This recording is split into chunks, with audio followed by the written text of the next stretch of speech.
Page 73 in the prayer book.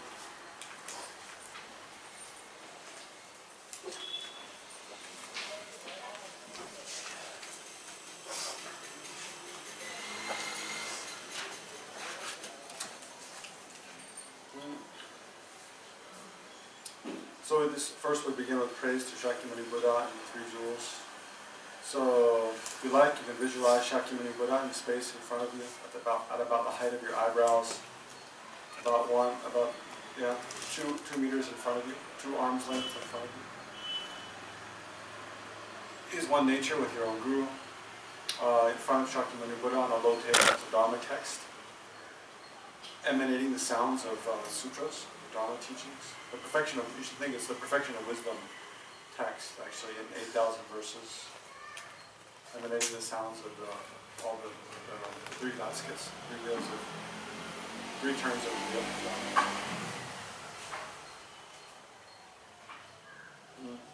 So Buddha represents the Buddha jewel. The text represents the Dharma jewel, teachings of the Buddha.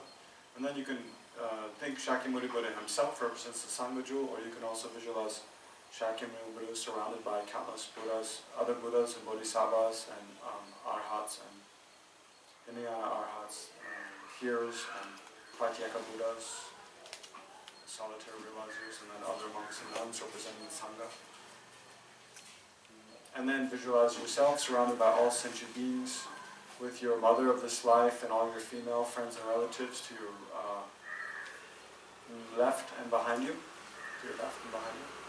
and then your father of this life and all your male friends and family to your right and behind you, and then those whom you tend to dislike or who antagonize you directly in front of you, facing towards you,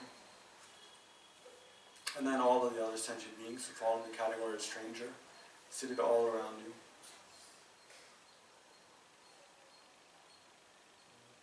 So I think in order to free myself and all sentient beings from every form of suffering,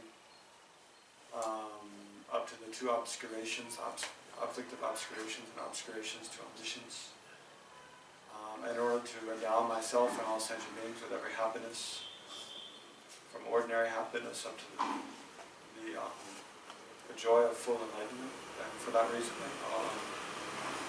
offer this praise to Shakyamuni Buddha and the 3 jewels, recite the Heart Sutra, offer mandala, and then go for refuge.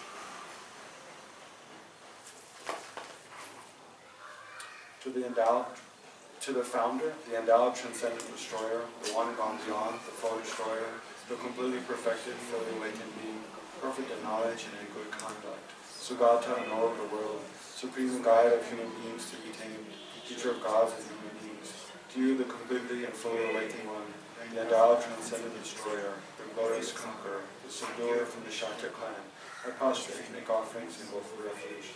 To the founder, the endowed transcendent destroyer, the one gone beyond, the full destroyer, the completely perfected, fully awakened being, perfect in knowledge and in good conduct, Sugata, knower of the world, supreme guide of human beings to be tamed, teacher of gods and human beings, to you the completely and fully awakened one, the endowed transcendent destroyer, the glorious conqueror, the subduer from the Shakya clan, I prostrate, make offerings, and go for refuge. To the founder, the endowed transcendent destroyer, the one gone beyond, the full destroyer, the completely perfected, fully awakened being, perfect in knowledge and in good conduct, Sugata, knower of the world, supreme guide of human beings to be tamed, teacher of gods and human beings, to you the completely and fully awakened one, the endowed transcendent destroyer, the glorious conqueror, the subduer from the Shakya clan, I prostrate, make offerings, and go for refuge. When, O supreme amongst humans, you were born on this earth, you paced out 7 strides and said, I am supreme in this world. To you who are wise then, I prostrate. With pure bodies, forms supremely pure, wisdom ocean like a golden mountain, fame that blazes in the 3 worlds, winner of the best, Lord, to you I prostrate. With the supreme science, face like spotless moon, color like gold, to you I prostrate. Dust free like you, the 3 worlds are not, incomparably wise one, to you I prostrate. The Savior having great compassion, the Founder having all understanding, the field of merit with qualities like a vast ocean. To you, the one gone to vestments, I prostrate. The purity that frees one from attachment, the virtue that frees one from the lower realms, the one path, the sublime pure reality. To the Dharma that pacifies, I prostrate. Those who are liberated and also show the path to liberation. The holy field qualified with realizations, who are devoted to the moral precepts. To you, the sublime community attending virtue, I prostrate. Homage to the Supreme Buddha, homage to the Dharma refuge, homage to the great Sangha, to all three ever devout homage. All worthy of respect, bowing with bodies as many as all realms, atoms, in all aspects. With supreme faith, I pay homage. Do not commit any non-virtuous actions. Perform only perfect virtuous actions. Subdue your mind thoroughly. This is the teaching of the Buddha. A star, a visual aberration, a flame of a lamp, an illusion, a drop of dew or a bubble, a dream, a flash of lightning, a cloud. See conditioned things as such. Through these merits may sentient beings attain the rank of all seeing, subdue the foe of faults, and may deliver it from samsara's ocean, perturbed by the waves of aging, sickness, and death. I prostrate to the eye of triple gem. Thus did I hear at one time, the Bhagavan was dwelling on massive Vulture's Mountain in Rajgriha, together with a great community of monks and a great community of Bodhisattvas. At that time, the Bhagavan was absorbed in the concentration on the categories of phenomena called profound perception. Also at that time, the Bodhisattva Mahasapa Arya Avalokiteshwara looked upon the very practice of the profound perfection of wisdom, and beheld those five aggregates also as empty of inherent nature. Then, through the power of Buddha, the Venerable Shariputra said this to the Bodhisattva Mahasapa Arya Avalokiteshvara, how should any son of the lineage Ling, who wishes to practice the activity of the profound perfection of wisdom? He said that, and the Bodhisattva Mahasapa Arya Avalokiteshvara said this to the Venerable Shariputra. Shariputra, any son of the lineage or whatever lineage, who wishes to practice the activity of the profound perfection of wisdom, should look upon it like this, correctly and repeatedly beholding those five aggregates also as empty of inherent nature. Form is empty, emptiness is form. Emptiness is not other than form. Form is also not other than emptiness. In the same way, feeling, discrimination, compositional factors, and consciousness are empty. Shariputra, likewise, all phenomena are emptiness, without characteristic, unproduced, not ceased, stainless, not without stain, not deficient, not fulfilling. Shariputra, therefore, in emptiness there is no form, no feeling, no discrimination, no compositional factors, no consciousness, no eye, no ear, no nose, no tongue, no body, no mind, no visual form, no sound, no odor, no taste, no object of touch, and no phenomena. There is no I element, and so on, up to including no mind element and no mental consciousness element. There is no ignorance, no extinction of ignorance, and so on, up to and including no aging and death, and no extinction of aging and death. Similarly, there is no suffering, origination, cessation, and path. There is no exalted wisdom, no attainment, and also no non-attainment. Shariputra, therefore, because there is no attainment, Bodhisattvas rely on and dwell in the perfection of wisdom, the mind without obscuration and without fear. Having really passed beyond error, they reach the end point of nirvana. All the Buddhas who dwell in the three times also manifestly completely awaken to unsurpassable, perfect, complete enlightenment, and reliance on the perfection of wisdom. Therefore, the mantra of the perfection of wisdom, the mantra of great knowledge, the unsurpassed mantra, the mantra equal to the unequal, the mantra that thoroughly pacifies all suffering should be known as truth, since it is not false. The mantra of the perfection of wisdom is declared, Tayata Om Gate Gate Paragate Parasamgate Bodhi Swa. Shariputra, the Bodhisattva Mahasapa, should train in the profound perfection of wisdom like that. Then the Bhagavan arose from that concentration and commended the Bodhisattva Mahasapa Arya Avalokiteshvara, saying, well said, son of the lineage, it is like that. It is like that. One should practice the profound perfection of wisdom, just as you have indicated. Even the Tathagatas rejoice. The Bhagavan having thus spoken, the Venerable Shakyamuni Buddha, the Bodhisattva Mahasapa Arya Avalokiteshvara, and those surrounding in their entirety, along with the world of gods, humans, asuras, and Gandharvas, were overjoyed and highly praised that spoken by the Bhagavan. Then on page 81, skip to where it says prayer to the lion-faced king. So we'll say that verse and then the mantra. I prostrate to the gathering of the kings and three chakras, who abide in the holy yoga of using space, by your powers of clairvoyance and magical emanation. Look after practitioners like a mother her child. Akasamana Sashidara.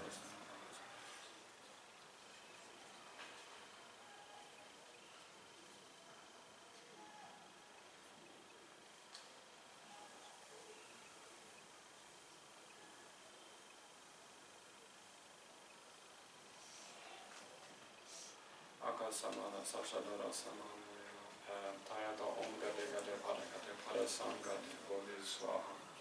By the teachings of the three supreme jewels possessing the power of truth, may inner and outer hindrances be transformed, may they be dispelled, may they be pacified. Shintin Kuriya Swaha. May all negative forces opposed to Dharma be completely pacified. May the host of 80,000 obstacles be pacified. May we be separated from problems and harmful conditions to Dharma. May all enjoyments be in accord with the Dharma. May there be auspiciousness and perfect happiness here and right now. So let me skip to the mandala offering on page 98. Short mandala offering on page 98.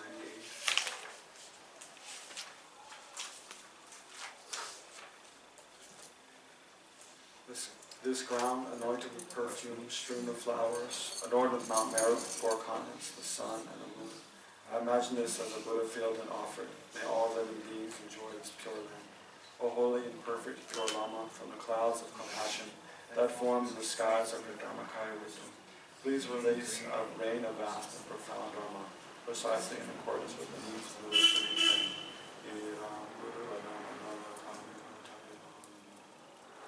I go for refuge until I'm related to the Buddha, the Dharma, and the Supreme Assembly.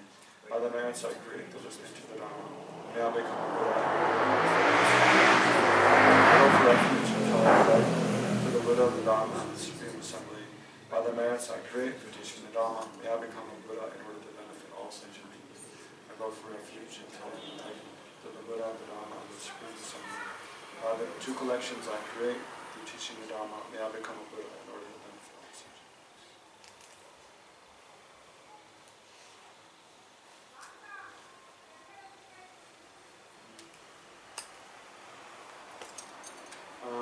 Okay, so let's look at the Heart Sutra commentary.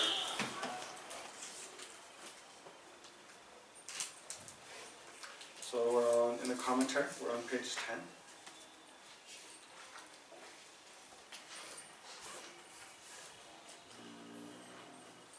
I think Venerable Namjung told me he explained just the first paragraph of the meaning of the text and stopped just before that verse from Lama Zopa that begins whatever you have spoken. Page 10. Everyone see where we're at? In the, let's see. It's in the pink section. There's the Heart Sutra commentary on page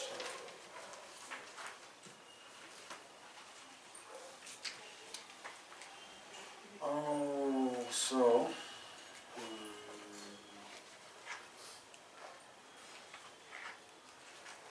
what did Venerable Namjung speak about last time?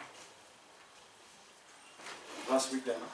Most of the lecture was about commentary on the refuge verse. We went to the practice section. I see. And he talked about the refuge, and in that he also talked about logic and some things and all. When talking about the Dharma, refuge, jewel and all that. And then we did a praise to Manjushri, and then came here. We did page 9 and okay. top of page 10. Okay, so there's a lot of interesting things to cover today. Okay, so look on page 10. There's a verse from, it says, as Tsongkhapa says in his small essence of good explanations. So the essence of good explanations is actually, it's a long text. The essence of good explanations. This is the small essence of good explanations. But the great essence of good explanations is a long text on Tsongkhapa about distinguishing interpretive and definitive meanings of the sutras. So I think I've spoken about this a little bit. Is this the same as essence of eloquence? Yes. Yeah. This is, it's just a different translation of essence of eloquence, essence of good explanation.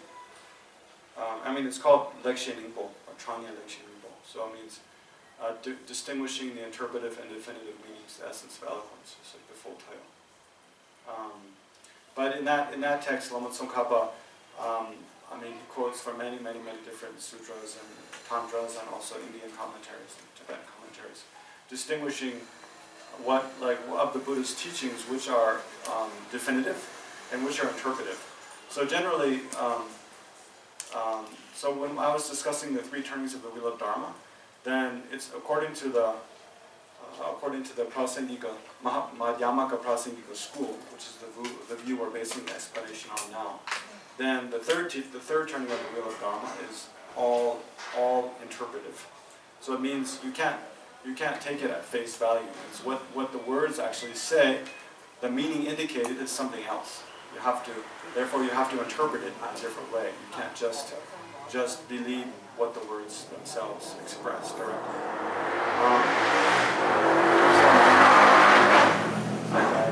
It's going around and around.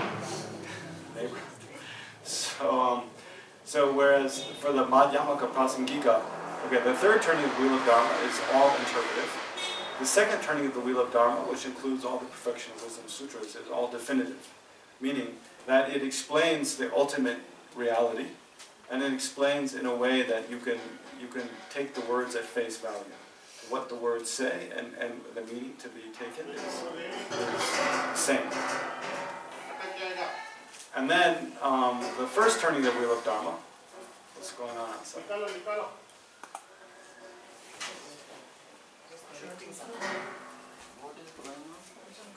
Just lifting up something. Semi-construction work. Ah, okay.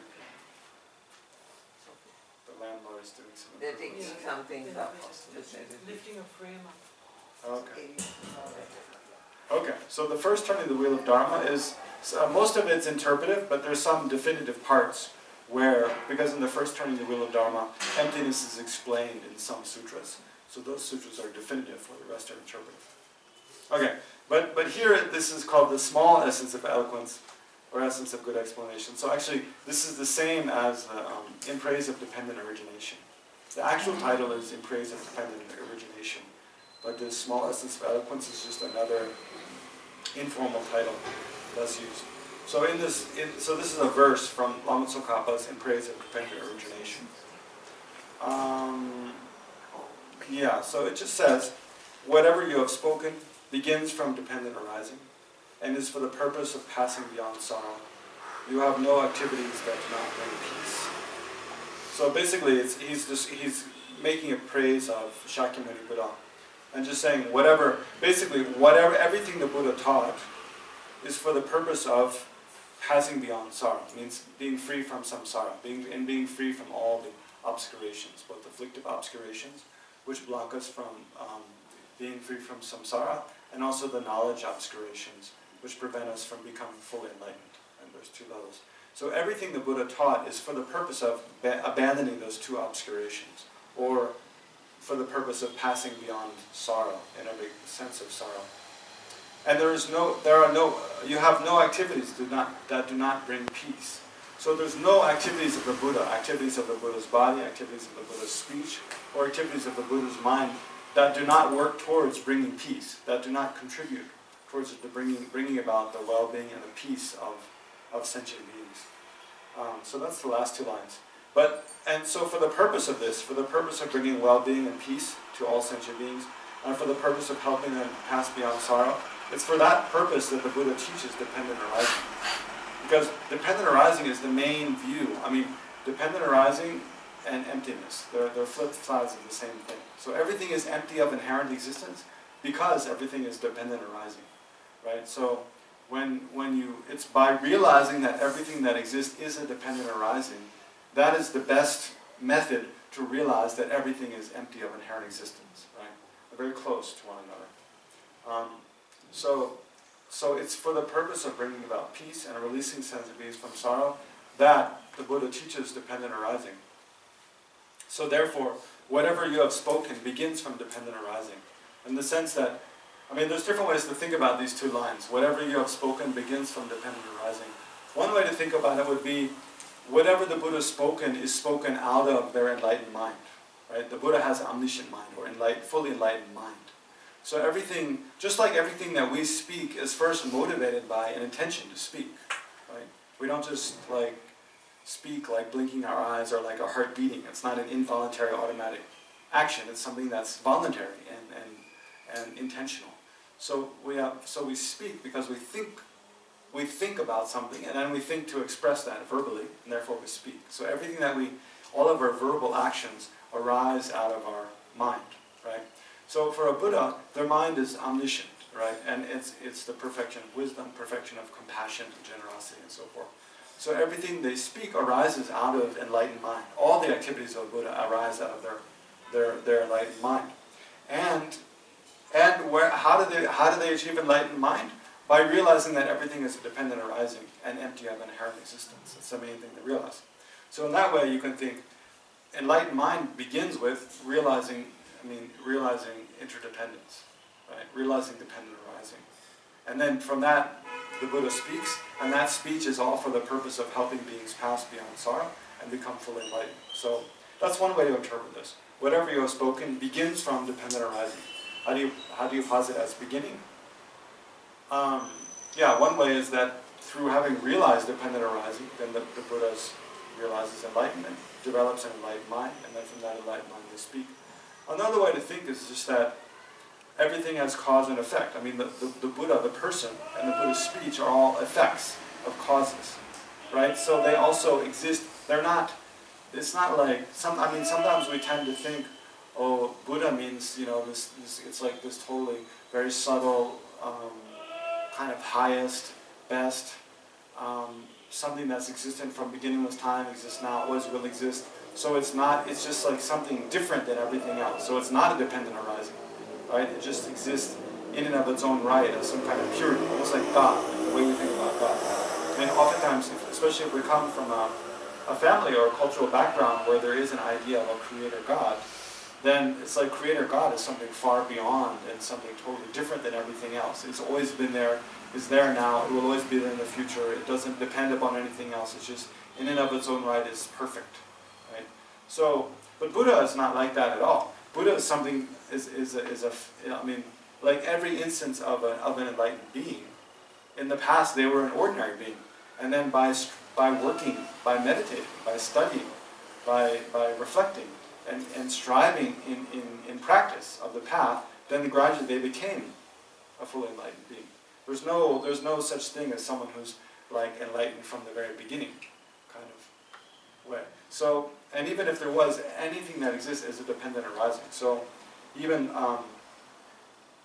the Buddha is, the dependent arising, and you can look at the causes of the Buddha, the person. The causes go back in an infinite chain. You can't find a beginning to the chain of causation which led to a Buddha. Just like you can't find a beginning to the chain of causation that led to us. I mean, we also have begun with dependent arising. Okay, so that's that verse. So let's go down.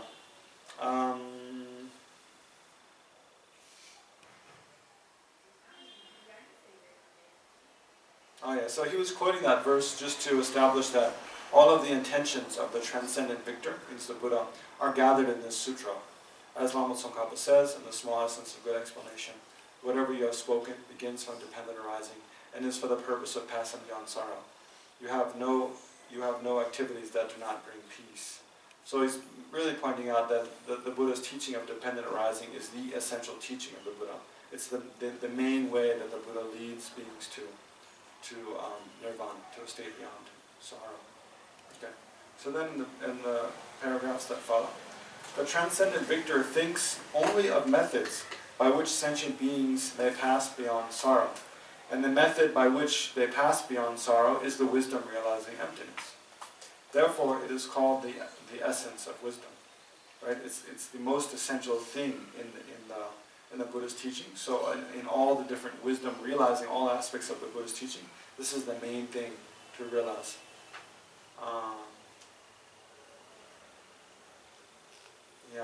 There's another verse that says, I forget where from, I think it's from maybe Arya Deva. Choe Sangi.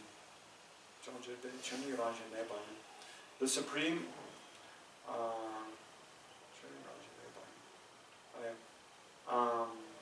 the supreme phenomena, the most supreme phenomena for training the mind is the emptiness of inherent existence. Right? So there's all different ways to train the mind, right? But the most supreme thing, or the most supreme phenomena, or the most supreme dharma, the most supreme thing, like for training the mind, it means if you want to train your mind, there's all different kinds of ways you can train your mind. You can generate love and kindness, you can generate compassion, you can generate good concentration, you can generate patience, you can generate generosity. But all the different ways of training the mind, the most supreme thing to focus on is emptiness of inherent existence. It means, emptiness. And then there's another verse this is from the 400 stanzas by Aryadeva. Yeah, it says,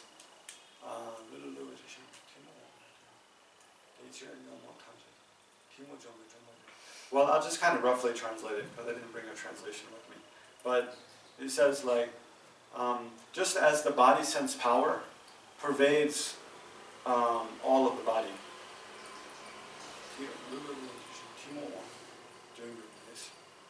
So, like that, all of our afflictive emotions arise through the force of ignorance. Right? So, when he says, just as the body sense power pervades all the body, in our body we have the five sense consciousness, right? Ear, eyes, ears, nose, tongue, and tactile sense consciousness, right? Our eye sense consciousness arises in dependence upon an eye sense power, right? So the eye sense power is in our eye, right? And it's not in our cheeks, it's not in our mouth, it's not in our tongue, it's not in our ears, it's only in the eye. And the same with the ear sense power, it's only in the ear. The nose sense power is only in the nose, the tongue sense power is only in the tongue. But where's the body sense power? That which allows us to feel soft and rough, warm and cold, heavy and light. There's that body sense power. It pervades all of the body. It's not just in one part, but rather it pervades all of the body. So it's unique. It's unique among the sense powers in that the others are just isolated to one part of the body, but the body sense power pervades all of them and allows all of the others to function. Wherever the eye sense power is, the body sense power is also there. Wherever the ear sense power is, ear sense power is in the ears, there also the body sense power is. So it pervades all of those. So that's an analogy. In that way, ignorance pervades all the other afflictive emotions. So wherever there's anger, there's also ignorance. Wherever there's attachment, there's also ignorance. Wherever there's jealousy, there's also ignorance. Wherever there's positive mental factor, compassion. Well, for us also there's ignorance there. Yeah. Also, for us, ignorance is like accompanies almost every mental experience we have, every thought we have. But here, just looking at all the afflictive emotions, it's like ignorance it pervades all of them and gives rise to all of them, right? Just like the body sense power. Also, at the time, another way to look at the analogy is, at the time of conception, we're conceived in our mother's womb, and then we start to grow. Which of the ear, let's say eyes, ears, nose, tongue, body sense power, which one do you think develops first? Body, yeah. We have a body before we have eyes. We have a body before we have ears, nose, or tongue. First we have the body. So the body sense power also is there first, and then it gives rise to all the others. So similarly, ignorance is also, it's there first in a way, it gives rise to all the other afflictive emotions. Our grasping at a self, exaggerating the reality of the self, gives rise to attachment, anger, and all the other afflictive emotions. So Aryadeva says in the 400 stanzas, just like the body sense power pervades all the body, ignorance pervades all the afflictive emotions. It's therefore, by destroying ignorance, you destroy all the other afflictive emotions. And the way to destroy ignorance is by seeing dependent arising. Therefore, make effort at realizing dependent arising. He's saying basically the same thing. Yeah, just another way of saying the same thing. Okay. So that which, where are we? The transcendent victor thinks only of methods by which sentient beings may pass beyond sorrow. And the method by which they pass beyond sorrow is the wisdom realizing emptiness. Therefore, it is called the essence of wisdom. That which passes beyond sorrow is the reality of sentient beings' minds. Yeah, that's a little bit of there's a little bit of a debate there. He says that which passes beyond sorrow is the reality of sentient beings' minds. So imagine if you pass beyond sorrow, if you become free from samsara, you achieve nirvana. Well, does your body achieve nirvana? Does your nose achieve nirvana? Does your hair achieve nirvana? No, of course not. You know, you die. No? Your body is a product of our afflictive emotions that threw us into, you know, and karma that threw us into this life. So it's not that our body achieves nirvana. Our body just perishes. Right? Just like when we die, it's not our body doesn't go to future life. Also, when we achieve nirvana and then pass beyond this life, it's not that our body goes to nirvana. It's mainly our mind, right? But actually, our mind is not us, right? So actually, what achieves nirvana, I mean, is the person, not really our mind. It's the force of our realization that we achieve nirvana, but it's actually the person. There's a person labeled on the mental continuum. It's that which achieves nirvana. But yeah, but according to the Madhyamaka Swatantrika school, then Madhyamaka Swatantrika school, then actually the person's continuum is also the person. So in that way also, yeah, according to that school, then the mind achieves nirvana. But anyway, it's a minor debate, it's not that important. That which passes beyond sorrow is the reality of sentient beings' minds. So because sentient beings' minds pass beyond sorrow, then you can say the sentient being passes beyond sorrow. Therefore, it is called the essence of the Tathagata. So he's referring here to the essence of the Tathagata, meaning basically our Buddha potential.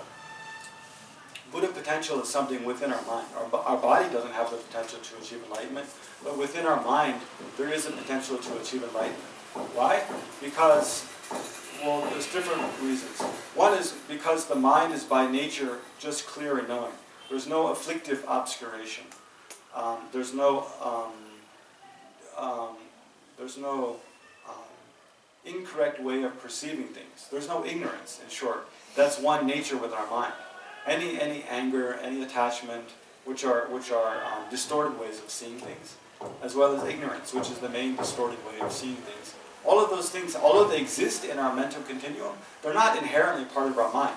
So our mind has the ability to be purified of those, free of those. So that potential is, and it's that potential pure mind, which then has the, also our mind has the potential to see everything in an accurate way. Right? The opposite of ignorance is wisdom. So we also have the potential to generate wisdom, realizing ultimate phenomena, and to increase the quality of that wisdom to the highest possible degree. Just like we have although we might be irritated and upset and angry sometimes, we have the ability also to be kind and loving and compassionate, and we have the potential to increase our kindness and compassion like infinitely, right? So that potential to eliminate all faulty states of mind or destructive states of mind, and to perfect every positive state of mind, that potential is Buddhahood.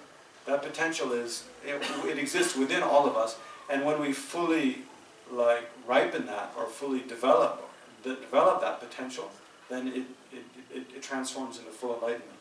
So in that way, that's called the essence of the Tathagata. Tathagata means one thus gone. Okay. Therefore, it is called the essence of the Tathagata. When it is understood that everything in the sutras and tantras only sets forth methods for purifying the taints of sentient beings' mind, it is realized that all teachings are without contradiction. Right? So he's saying we have this potential to eliminate all taints and develop all the realizations of the mind. And all of the Buddha's teachings are for the purpose of doing this. Right? For the purpose of cultivating our potential. And it's by realizing this. On the one hand, we have to realize this. On the other hand, we have to recognize, which he doesn't say here, but we have to recognize that there's all different kinds of people in the world. Like you can't give one teaching that's the best teaching for everybody. Just like there's all different regions in the world. Some places it's very cold, Some places it's very hot, some places it's very dry, some places it's very humid. So for all those different regions, there are different kinds of foods that are better. And different kinds of foods, you know, like in Tibet, it's very good to drink drink butter, you know, make butter tea and like eat a lot of oily food because it's very cold and you need a lot of energy. But in Assam, it's very humid and hot, so people eat very plain, not spicy food, very plain. A little spicy, but more like everything's boiled and cooked a lot. In North India, the food is different. South India, the food is different, right? Because there's different kind of people that, for them, different foods are appropriate. You know, deer they don't eat meat; they only eat leaves. But if you feed leaves to a tiger, they won't eat it. You know, in the first place, they'll get sick. So like that, when the Buddha taught, he taught different things for different people, right? But all of those. So on the one hand, if you don't understand like why the Buddha did that, it might look like, well, you know, in this case, the Buddha said like that everything inherently exists. In another case, he said nothing inherently exists. In the third turn of the wheel, he said some things inherently exist and some things don't inherently exist. So what is right? He's drunk or something. You know, he's mixing everything up. Why is he teaching things that are contradictory to one another? Is he just trying to confuse us or what? So he's saying if you understand that all of the Buddha's teachings are for the purpose of leading sentient beings to liberation and enlightenment. And there's different kind of teachings are required to lead different kind of beings. Then you realize that all of the Buddhist teachings are non-contradictory. They're all going towards the same. They're all aiming towards the same goal, but they're leading different sentient beings in different ways to that goal. So here, I just wanted to mention this is similar to at the beginning of Lamrim, at the beginning of like a major Lamrim text. There's the four greatnesses of the Lamrim mentioned. So this is similar. You can think of the four greatnesses of this way of thinking about the Buddhist teachings. So one way of greatness of the Lamrim is if you understand these two things. The Buddhist teachings are all for the purpose of leading beings to liberation and enlightenment, and there's all different kinds of beings that need to be led in different ways. Then you can understand, first of all of the Buddhist teachings are non-contradictory. There's no contradiction within them. And then you can also, every instance of Buddhist teachings, all the different teachings, you can see as something that you can put into practice.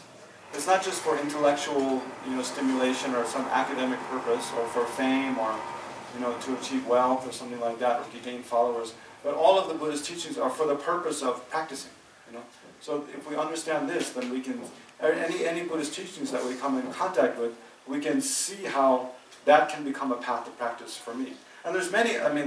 There's so many different Buddhist teachings. Of course, we can't practice them all at once, right? So that's why the Lamrim exists, to know like what to practice in which situation, what to practice first, what to practice second, what to practice third, and what to practice in regard to what problems or situations we encounter. Sorry, what is this Lamrim? Lamrim, it's a whole genre of a Buddhist text. There's a whole section in the library called Lamrim. I can show you afterwards. So there's seeing all the Buddhist teachings as non-contradictory, seeing all the Buddhist teachings as a path of practice. What are the other two? They don't contradict each other. That's the first one. So I just said. Get the Buddha's intent. Intent of Being able to discover the intent of the Buddhist teachings, right? So if you know all the teachings are leading beings to understand dependent arising emptiness, then you can see how all of the different teachings actually lead to that. It's kind of like a famous example of one sutra that you have to kind of work to unravel the intent is when the Buddha taught to this king Ajatasattu, the son of King Bimbisara, who killed his father.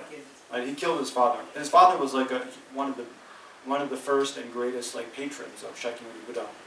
And then, but the son wanted to usurp the throne before the father was ready to give it up. So then he imprisoned the father and the king, and he killed him by starving him to death.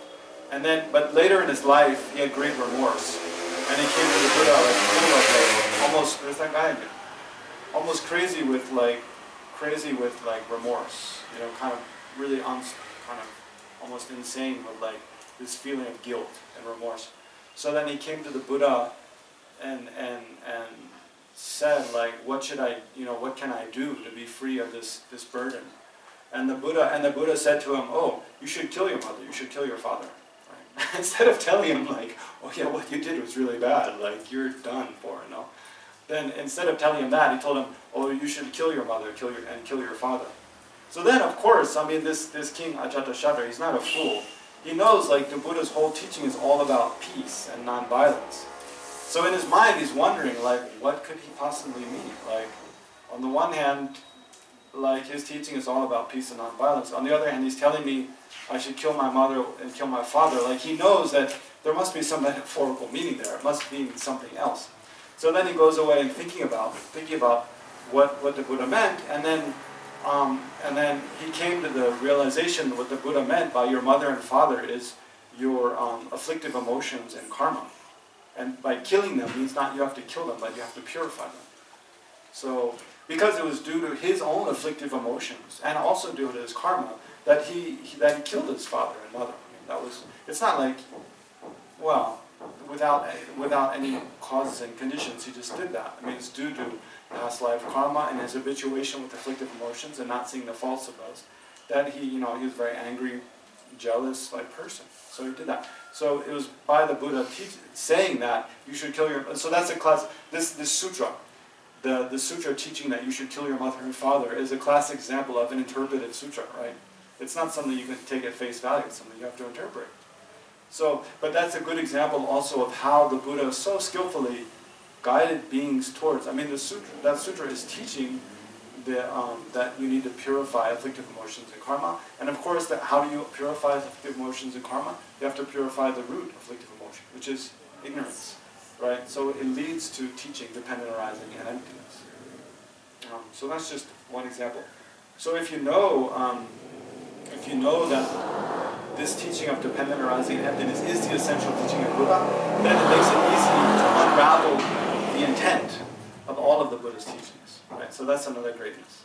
They're non-contradictory. You know how to take each as a path of practice. You know how to find the intent of the Buddha's teachings.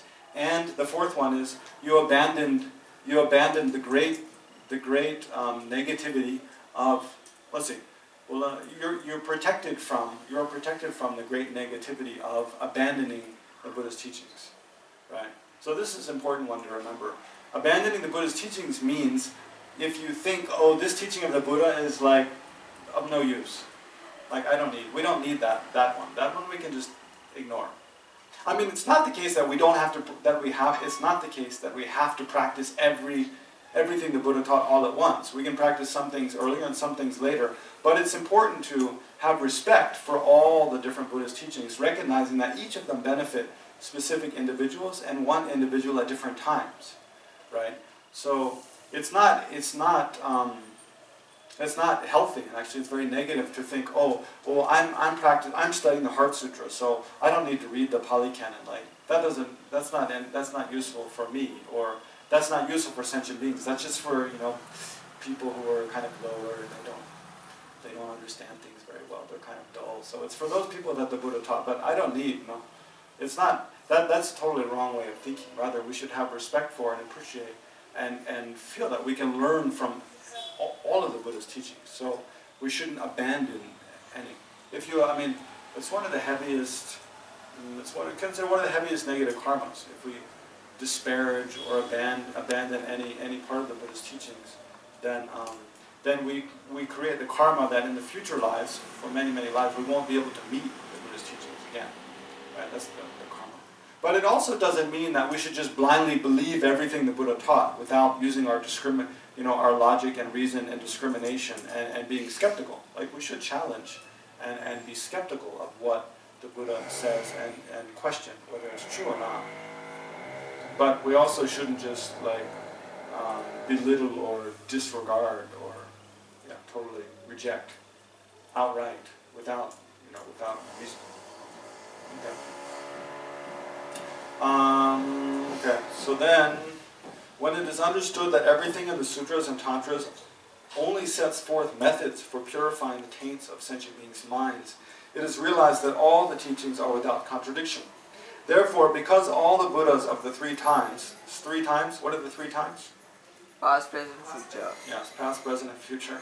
Therefore, because all the Buddhas of the past, present, and future are born from the wisdom realizing emptiness, that wisdom is referred to with the term mother. This is the idea behind Bhagavati. Bhagavati, mother. I explained that earlier. Okay, so then we'll continue down. One section. So I think that one section in quotes, because in some versions of the Heart Sutra there's that wording is there, but it's not in our version. One section and obeisance to the transcendent and victorious perfection of wisdom are words written by the translators. So let's just look at the version of the Heart Sutra that comes at the beginning of this commentary. So just flip back to page 1. We're on page 10. Flip back to page 1. In that same section. You see at the beginning it has, in the language of India, Bhagavati Prajna Paramita Hridaya. In the language of India, Tibet, Chomdin Dema Sharati Parutu Chinde Ningbo. And then, obeisance to the transcendent and victorious perfection of wisdom. Okay? So that he's saying that those words, obeisance to the transcendent and victorious perfection of wisdom, are not part of the sutra, actually. They're added by the translators, by the Tibetan translators. So when the Tibetan translators translated the sutra from Sanskrit into Tibetan, they added that homage at the beginning.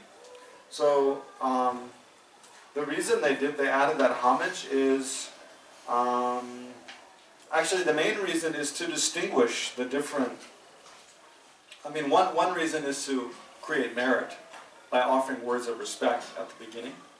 Another reason is, actually it follows the custom of later Indian commentaries. So the ancient Indian commentaries on the sutras, they always have a homage at the beginning. And the reason they make a homage at the beginning is to create merit and also purify obstacles to completing the text.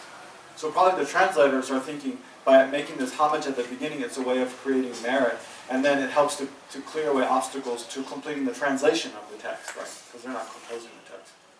But another reason is to distinguish the different kinds of trees, because you can fit all of the sutras into the three baskets, the Tripitaka, right? You know what are the three baskets? You know the Tripitaka? Three baskets. There's the basket of Vinaya, is monastic discipline. The basket of Abhidharma is cosmology, and the basket of Sutra, the Sutra basket, is all the other sutras. So those three baskets, the Vinaya, Abhidharma, and the Sutra. The Sutra, Sutta Pitaka, Abhidharma Pitaka, and Vinaya Pitaka, like that. So those three baskets, they relate to the three higher trainings. So what are the three higher trainings? Morality, wait, let someone else answer. Yeah. Ethical discipline, there's a higher training in ethical discipline, which is the first. Let me think. Sutra Pitaka, I think it's the other way around, isn't it? I think it's the Sutra Pitakas. Well, what are the three higher trainings first? There's higher training in ethical discipline. I just explained this yesterday.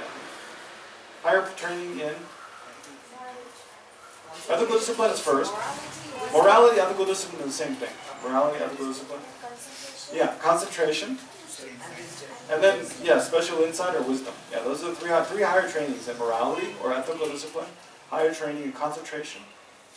Because you need, based on having, not lying, not stealing, not killing, not engaging in, actions which harm others, your mind becomes calm. Right? Based on the calm mind, you can generate good concentration. Based on good concentration, you can generate penetrating wisdom. Right? And then based on that, you can achieve liberation from samsara. So the Vinaya Pitaka is related to the higher training of ethical discipline. And then, which one is it? The other two I read myself. I think it's the Sutra Pitaka is related to concentration, higher training of concentration, and the Abhidharma Pitaka, or on cosmology, is related to higher training of wisdom. Right? So for each of those, if whatever sutra, any sutra fits in one of those three categories. And for each of them, there's different homages, right? So usually at the beginning of a sutra of the Vinaya Pitaka, there's a homage to the omniscient Buddha, right? Because it's mainly the Buddha himself who taught the Vinaya. I mean, well, I'm not really sure the reasoning, but it's like, the Buddha, of course, he taught all of those things, but how is it? It's like the Vinaya, there's not really logic and reason to it. It's more, there's some reason to it, but it's more like the Buddha laid down rules, right? So really, the Vinaya, and the Buddha is the holder of the Vinaya. He's the first one to have the vows of a fully ordained person. And he's the first member of the Sangha, right? So it's really, the Vinaya is much more, the Buddha as a person is much more central to it. So therefore, at the beginning of the Vinaya Sutras, there's homage to the omniscient Buddha. Whereas at the beginning of the Sutra Pitaka, it's omniscient to the three jewels. Omniscient to the three jewels of refuge. Whereas at the beginning of the Abhidharma Pitaka, which is related to wisdom, there's often a homage to Manjushri. There's the Buddha of wisdom. So there's different homages. Anyway, just for you to know. So, like for example, the Abhisamaya Alamkara by Maitreya is part of the Sutra Pitaka. Right? Although it's not a sutra, it's in it's a commentary on the sutras. But at the beginning of that, there's a homage to the three jewels because it's related to the Sutra Pitaka. Whereas at the beginning of Chandakirti's commentary on Nagarjuna's root wisdom, it's part of the Abhidharma Pitaka because it's related mainly to the perfection of wisdom. So there's a homage to Manjushri, yeah, exactly, to Manjushri. Here, obeisance to the transcendent and victorious perfection of wisdom. Here the homage actually is to the perfection of wisdom itself. Right? So it's part of Abhidharma. What? Is the Prachamparamita part of Abhidharma? Yeah, it's part of the Abhidharma Pitaka. Yeah. Okay. So we're on page 10, towards the bottom, second paragraph from the bottom, where it says, one section and obeisance to the transcendent and victorious perfection of wisdom are words written by the translators. In general, there is no certainty about the length of a section. So again, these sections were made by the Tibetan translators. It's not really in the Sanskrit. 300 shlokas, or verses, constitute a section in texts like Haribhadra's Uttarta. 90 shlokas constitute one section in Manjushri Paripricha. So I think that's the names of Manjushri. 75 shlokas make three sections in the Tathagata Samgiti Sutra. In accordance with the later 25 shlokas make one section of the Heart Sutra. Yeah, so I just said the Heart Sutra consists of one section, but it only has 25 shlokas. Okay, that clock doesn't work. I'm looking at that clock that says 12:30. I have my watch here. What time is it? Okay. Anyway, that's not very important in the section. So then we go to the last paragraph. In general, with respect to going beyond paramita,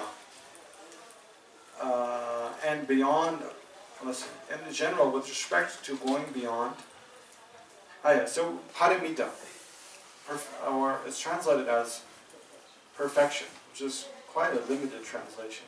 Parachin. In Sanskrit, paramita. I don't know Sanskrit, so I don't know the etymology, but in Tibetan they translate it as parchin, or paruduchimba. So paro means the farther shore, or like in the distance. Like, so if you think of a river and you're on the near bank, the far bank, or if you're in the ocean, the other side of the ocean is the far side of the ocean, the far side of something, parudu. And chin means to go.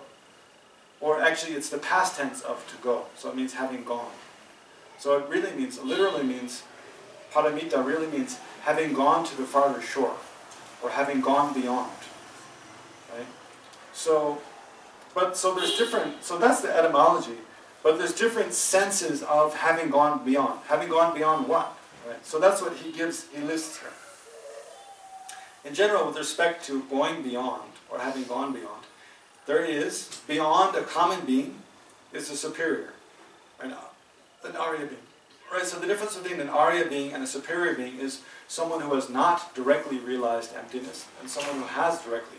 An Arya being is someone who has directly realized the ultimate truth, has directly seen emptiness, not just intellectually thought about and realized like conceptually, but they've directly experienced emptiness. Not seeing with their eyes, but seeing with their mind, directly perceived it with their mind. It's kind of like compared to the difference between like we can use logic, you know, and reasoning to know maybe that like tomorrow morning our neighbor will walk out of the door and go into their car, right?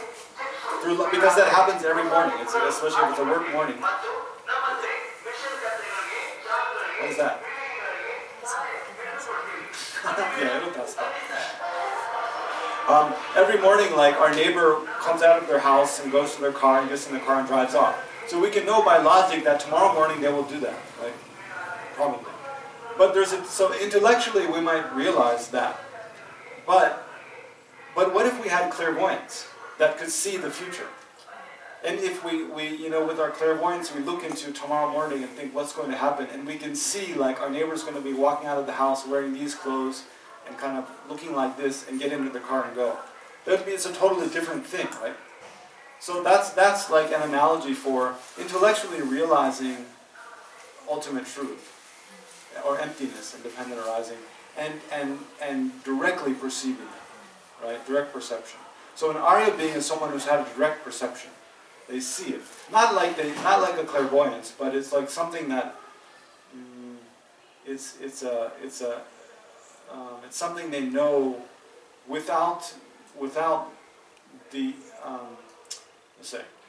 without being limited by concepts. It's something they know, and it's difficult to describe. Actually, Total experience? Yeah, it's something they know through experience without the intervening medium of concepts. You know?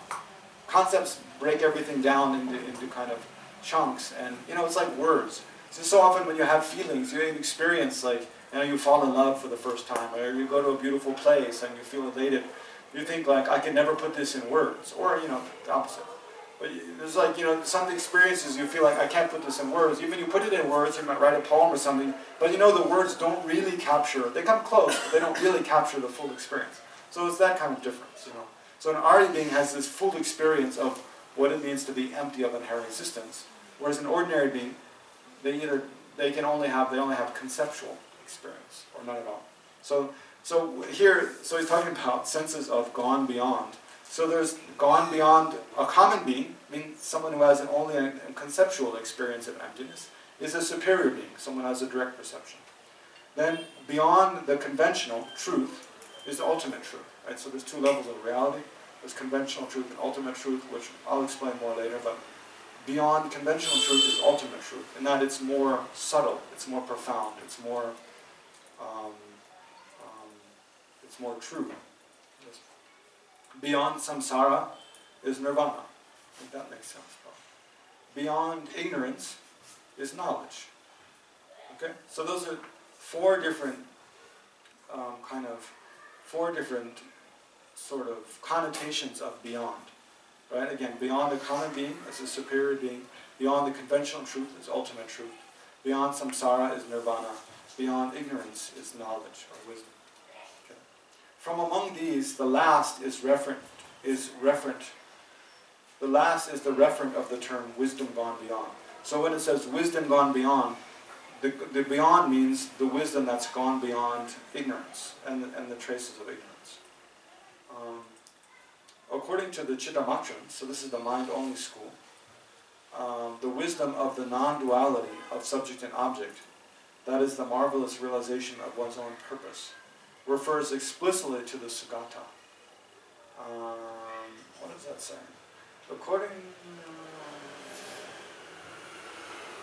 his Before I commentary. explain that line, I just wanted to explain briefly. There's these related to this different senses of. Well, no, sorry. Let's go down first. According to the Chittamantras, the wisdom of the non-duality of subject and object, that is, the marvelous realization of one's own purpose, refers explicitly to the Sagata. Yes, okay. So, this phrase, the marvelous realization of one's own purpose, it needs a little unpacking. What it means is, basically, when you look at the Buddha, the Buddha has different qualities, right? So, you can divide, one way to divide the qualities up is qualities for the purpose of the Buddha himself or herself. Like one is qualities of the Buddha that are the purpose of herself, and qualities of the Buddha that are for the purpose of others, right? So if you look at, the Buddha has 4 bodies. So so the first 2 bodies, the wisdom nature body, the wisdom truth body and the nature truth body. So the wisdom truth body just means the Buddha's mind. Like for example, does my mind appear to you? But does my speech appear to you? Yeah. My speech you can hear, but my mind you can't see what's happening, right? So just like that. The Buddha's mind we can't see. We can't know what's going on in the Buddha's mind. So in that way, the Buddha's mind is for their own purpose. It doesn't directly appear to sentient beings, so it doesn't directly fulfill the welfare of beings. So the Buddha's mind is for their own purpose. And adjust my microphone so I'm as loud as that guy outside.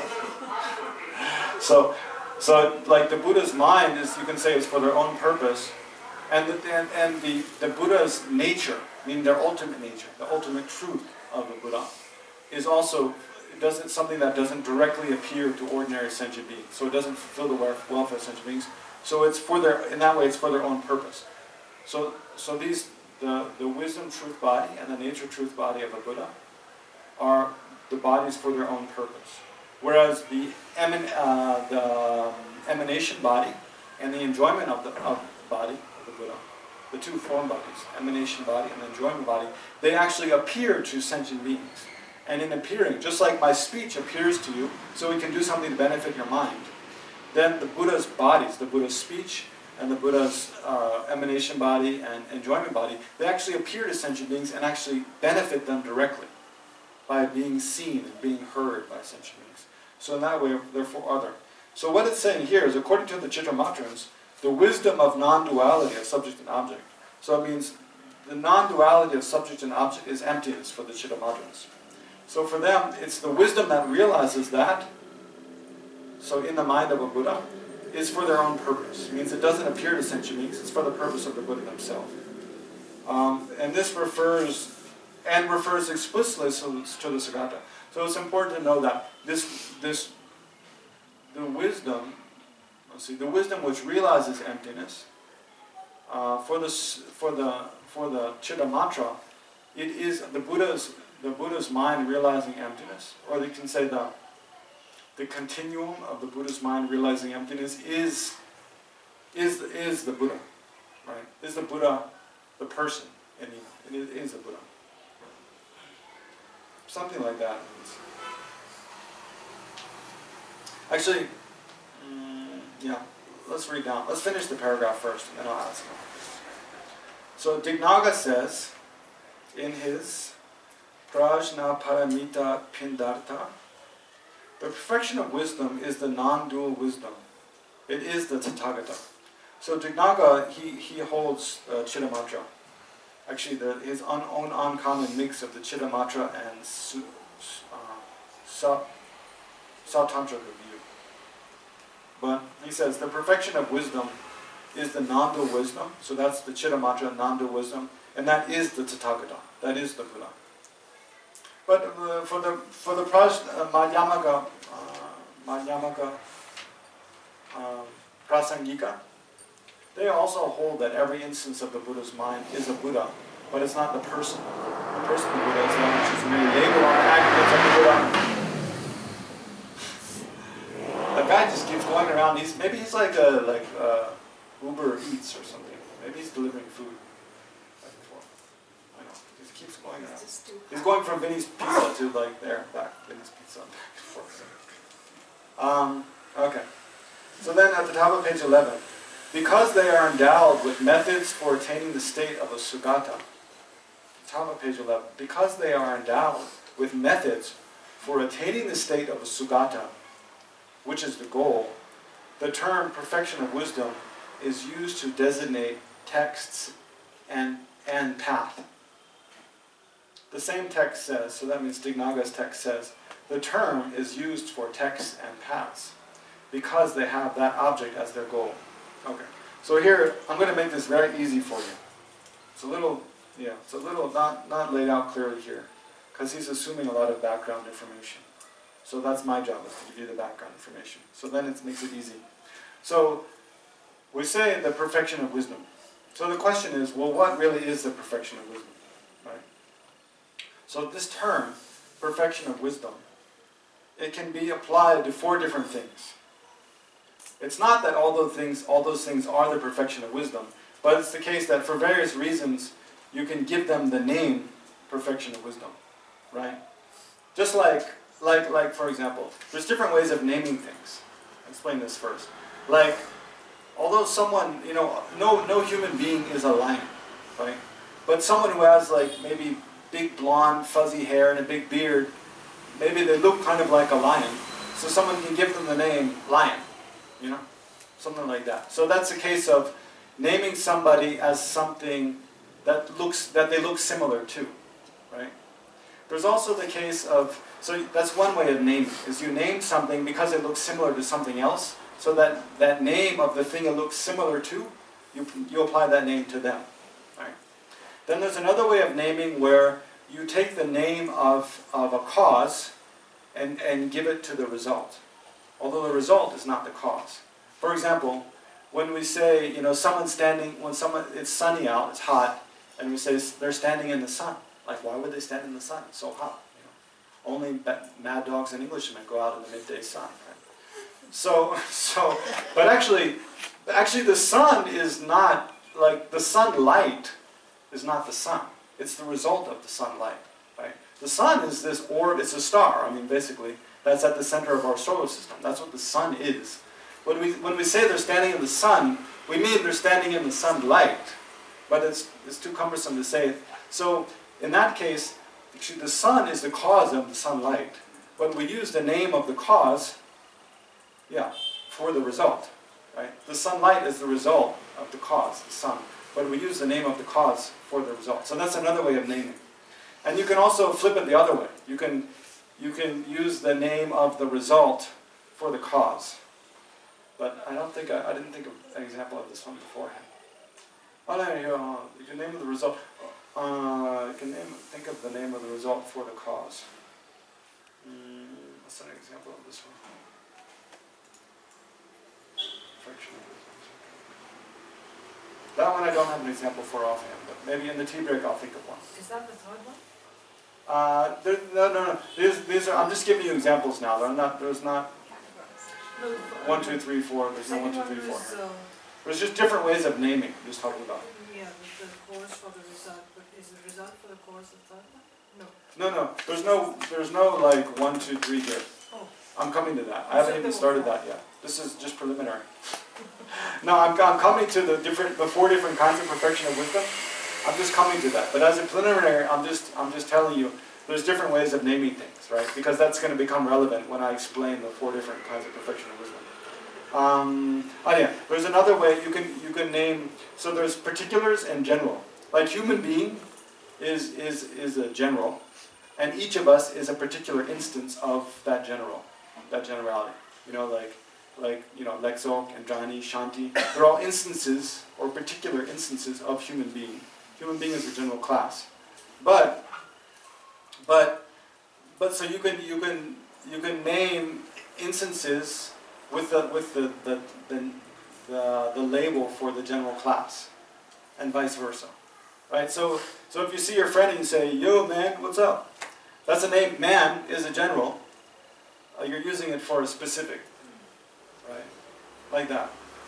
And then there's probably cases the other way around, but I haven't thought of it. Again, I haven't thought of an example for that. Okay, so those are just some, you just have to see, like, there's different ways of naming. So here, the four different kinds of perfection of wisdom are like this. So I'll make it very easy. There's the basis, perfection of wisdom. The path, perfection of wisdom. The resultant, perfection of wisdom. And the textual, perfection of wisdom. So again, I'll repeat them, because I know you're writing them down. The basis, perfection of wisdom, which you can also call the nature, perfection of wisdom. You can say basis or nature, perfection of wisdom. And then there's the path, perfection of wisdom. There's the result, perfection of wisdom. And there's the scriptural or the textual. Here it says text, perfection of wisdom. There's these four. So these four are not all the perfection of wisdom. But they're all, you can apply that name to all four of them in different ways. So the basis, perfection of wisdom, is emptiness. It's the emptiness of inherent existence, which is a quality of anything. Everything that exists has the characteristic or the quality of being empty of inherent existence. So, and those are that thing's ultimate nature. And you can, anything you point to, like we can point to this watch, for example.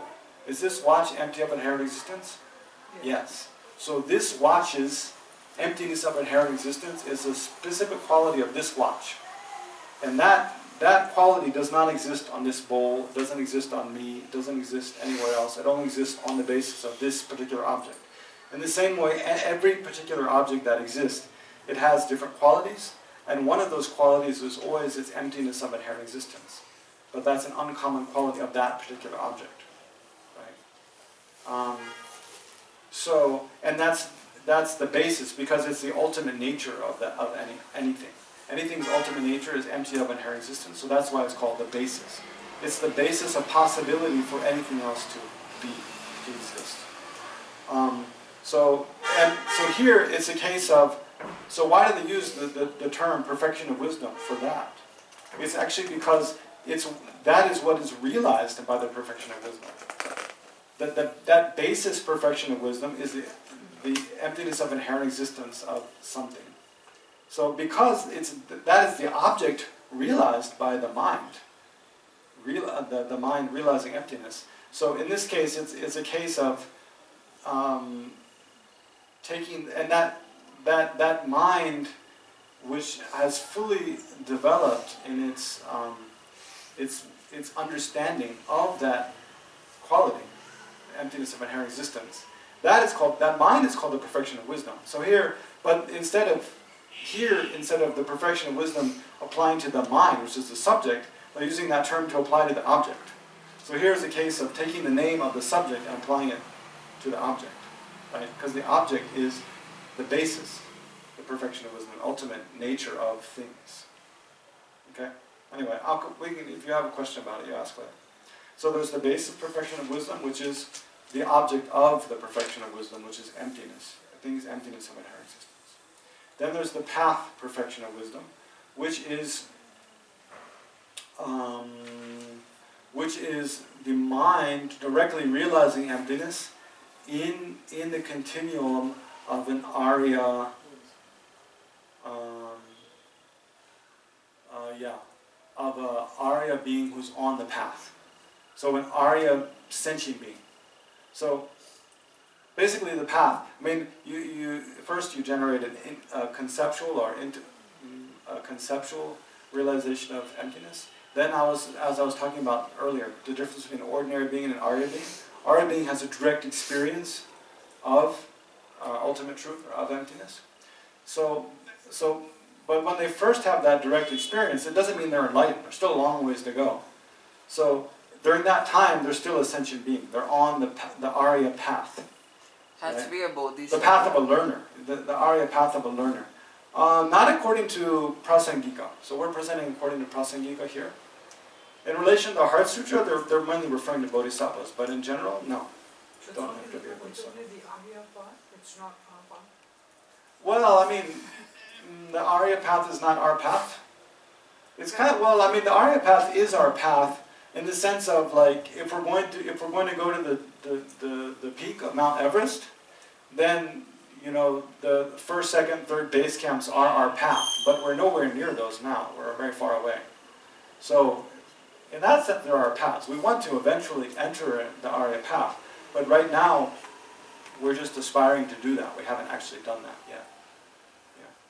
But yeah. But here, the path perfection of wisdom is the mind directly realizing emptiness in the continuum of an Arya being who's still on the path, which means they haven't achieved enlightenment yet. The resultant perfection of wisdom is the wisdom realizing emptiness in the mind of a Buddha. Right? So there's the difference between the path and the result. And then the scriptural or the textual perfection of wisdom are the texts which explicitly explain emptiness of inherent existence. Explain that wisdom and its object. Right? So these are the four. Okay? So again, there's basis, perfection of... So, of those four, the only one that is the actual perfection of wisdom, well, again, there's different views here, but, well, according to the Madhyamaka Swatantrika, the only one that is the actual perfection of wisdom is the one that's in the mind of a Buddha. Right? Of those four, the only one is the result perfection of wisdom. But according to the Madhyamaka Prasangika, as presented by Nagarjuna and Chandrakirti, actually both the path and the result are actual perfections of wisdom. Because the way the Madhyamaka Swatantrika and the Madhyamaka Prasangika, the way they explain the etymology of perfection of wisdom is different. For the Madhyamaka Swatantrika, perfection of wisdom means literally having gone beyond, the wisdom that has gone beyond, meaning the wisdom that has gone to the farthest shore, meaning the wisdom that is above which there is no more. It is the highest. But according to the etymology for the Madhyamaka Prasangika is different. They would say the wisdom gone beyond is actually, it's the wisdom which is going beyond. Right? It's the wisdom which is not yet gone to the farthest shore, but it is going to the farthest shore. So for them, for the Madhyamaka Swatantrika, the six perfections only exist in the mind of a Buddha. For the Madhyamaka Prasangika, the six perfections exist even in the mind of an ordinary being and Arya beings on the path. So it's different. Their etymology of this Paraduchimba or Paramita, the etymology is different. The wisdom that is going only if that is some like if the goal is Buddhahood, not yeah, the goal should be Buddhahood. Yeah, not just mere so only liberation. The Mahayana practitioner with wisdom that is going in. Yeah, only Mahayana practitioner has the perfections in their mind stream. Only one with the aspiration to achieve full enlightenment.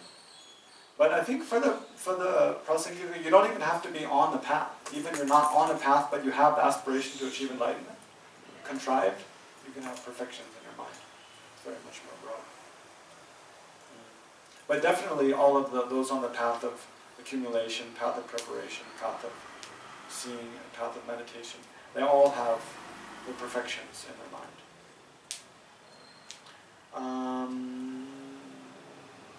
Okay, so let's stop for tea. We'll take a 15-minute tea break.